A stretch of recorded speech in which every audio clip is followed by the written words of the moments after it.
Welcome to the Mind Cuts series. Today, we're really getting into something fundamental. How much control do you actually have over your own thoughts, your beliefs? It's a huge question, and we're not just theorizing here. We're digging into a specific, pretty fascinating document, a CIA report from 1956. It's called Brainwashing from a Psychological Viewpoint. Right, and it came about because of some really puzzling things happening back then. American POWs in the Korean War, strange confessions in communist countries, stuff that made people ask, what is going on? Exactly. And what's key here, our sort of mission for this deep dive, is to move past the sensational ideas of mind control. Like electrodes and spinning spirals. Forget that. This report points towards something maybe even more unsettling because it's based on, well, ordinary psychological principles, things that are relevant to how your mind works every single day. So understanding that is the goal, how these everyday things can shape us. Precisely. The report starts by hammering home this idea of mental malleability, how adaptable our minds are. This is a quote right at the beginning. Oh, yeah. It says, we know now that men can be made to do exactly anything. It is all a question of finding the right means. Even things you'd think are completely against someone's nature. Wow. Okay, that sounds pretty extreme, almost like science fiction again. It does sound extreme, but the report argues it's grounded in reality. And maybe understanding that potential, even the extreme end, helps us see the more subtle influences better. Yeah. It's about protecting your own mind, really. So where did this whole brainwashing idea even come from?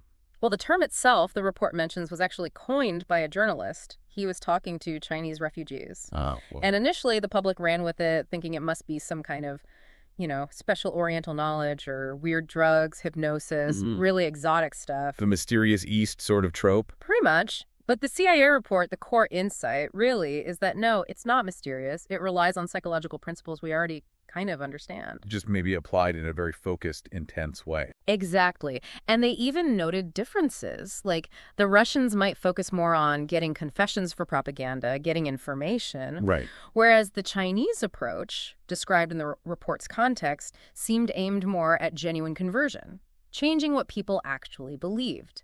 That distinction is interesting when you think about, well, today, our phones, social media feeds. Absolutely. Those algorithms, they're constantly learning what keeps you hooked. Right. And they feed you more of it. Isn't that a kind of constant, very subtle re-education?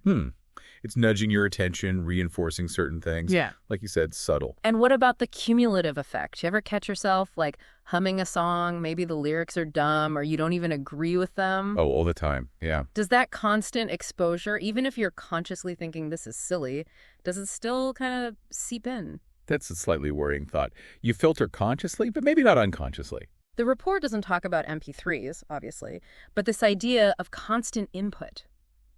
It resonates. Think about, staring at screens all day, the music we listen to, the news feeds. It might seem harmless moment to moment, like red dye number 5 or something. Okay. Maybe okay in small doses, but what's the long-term effect of that constant drip, drip, drip of information, of certain kinds of stimulation? And sometimes we actively seek that repetition, like finding a new song you love and just playing it over and over. Yes. What is that? That intense focus? Could that repetition be like mentally etching something in, making ideas or feelings stickier? It definitely feels like it sometimes. Music's a powerful mood shifter, too. For sure. A sad song can make you feel down even if nothing sad happened. It bypasses logic almost. Again, the report doesn't go into music specifically, but it fits this pattern.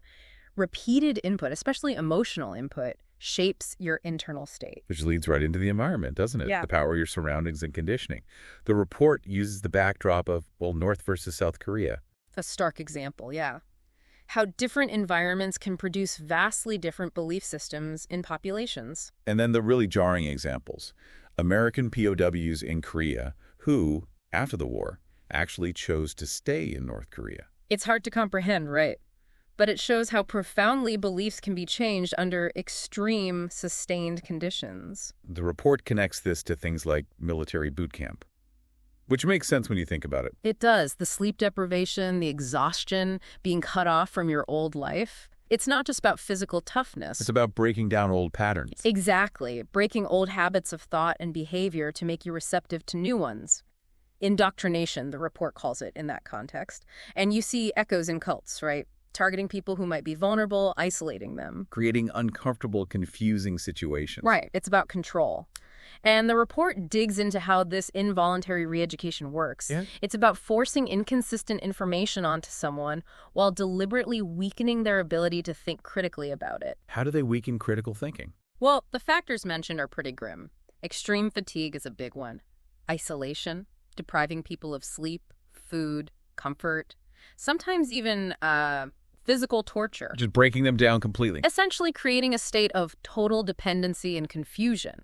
And when you're in that state, you become much more receptive to any new idea that seems to offer some kind of relief or structure. That makes sense. You just want the confusion to stop. And that's the key difference the report highlights. This isn't like you choosing to be open-minded and consider a new perspective. This is having your judgment, your ability to evaluate, actively suppressed or just removed. Okay, so that's the core of brainwashing, as distinct from, say, just being taught something or persuaded. Exactly. Education or even indoctrination might lead you to accept false beliefs, sure, especially if you don't know any better. But brainwashing, as defined here, specifically targets beliefs you already hold firmly, beliefs you initially resist changing. So it creates an internal conflict. You're fighting it. Yeah. Yes. That struggle is key. Which brings us to social influence in a less extreme context. You know that saying, you're the average of the 5 people you hang out with most. Yeah, I've heard that. The report's insights kind of back that up Right. psychologically. If you're constantly surrounded by a group that shares certain beliefs, certain ways of talking, certain values, it's almost inevitable that you'll start to absorb them. Even if you don't consciously decide to, like osmosis. Sort of, yeah. It makes you wonder, could our friends, our communities, our online bubbles, could they be unintentionally brainwashing us just through sheer repetition and shared norms? That's a slightly uncomfortable question to ask about your own social circles. It is. Another piece the report emphasizes is demoralization. And this isn't just feeling sad. It's described as a deeper erosion. Losing confidence in yourself, in your own judgment, until you can barely tell what's true or false, what's logical or illogical. I can see how that could happen in less extreme ways, too, like working really hard at something and getting nowhere or losing your job. Mm-hmm. That like feeling of futility. Absolutely. Those moments of feeling beaten down, demoralized, the report suggests that's when we're potentially more vulnerable, more likely to grab onto a new narrative, maybe something we find online that promises answers or assigns blame, even if it's not rational. And in the most extreme cases, the report hints that this complete breakdown could even contribute to outcomes like homelessness, that level of disconnection. It's presented as a potential endpoint of that severe cumulative psychological breakdown, yes.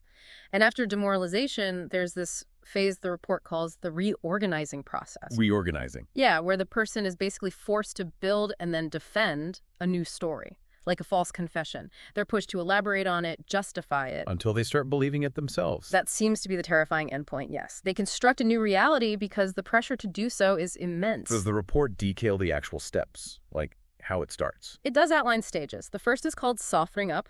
Think really basic, unpleasant stuff.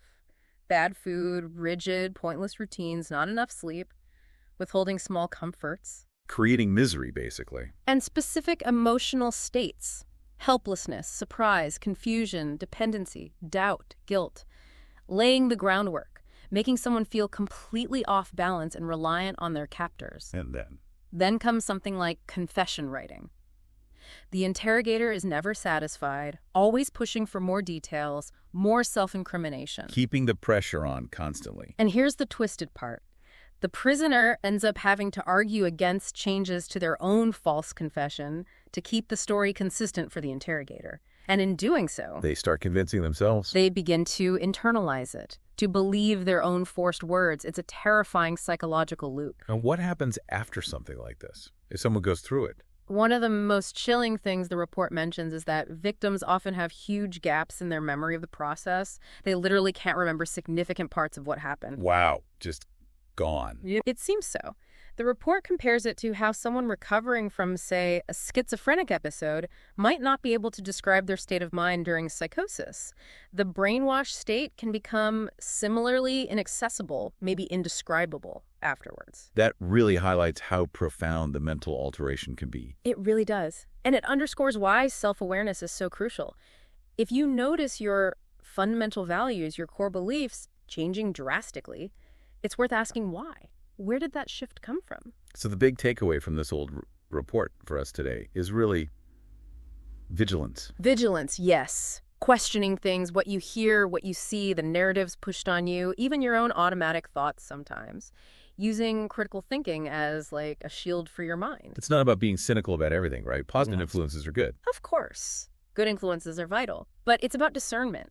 Being aware that persuasive forces are always operating, whether intentionally or unintentionally. It reminds me of those psychology experiments showing how easily our perception is skewed, like the one with the basketball players and the gorilla. Right. The invisible gorilla. You're so focused on counting passes, you completely miss something huge and obvious right in front of you.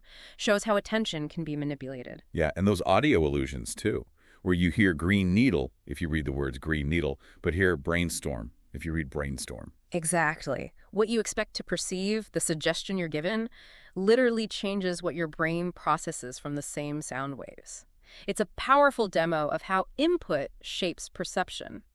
So wrapping this up, thinking about this CIA report and everything we've discussed, the main message feels like it's about agency. Absolutely. It's about striving to be the one in charge of your own mind. Staying aware, staying alert, trying to maintain that mental freedom. Because the forces trying to shape your thinking, whether it's algorithms or media or just social pressure, they're constant. They're part of modern life. And it comes back to that quote from the start, doesn't it? That unsettling quote. Man can be made to do exactly anything. It's stark.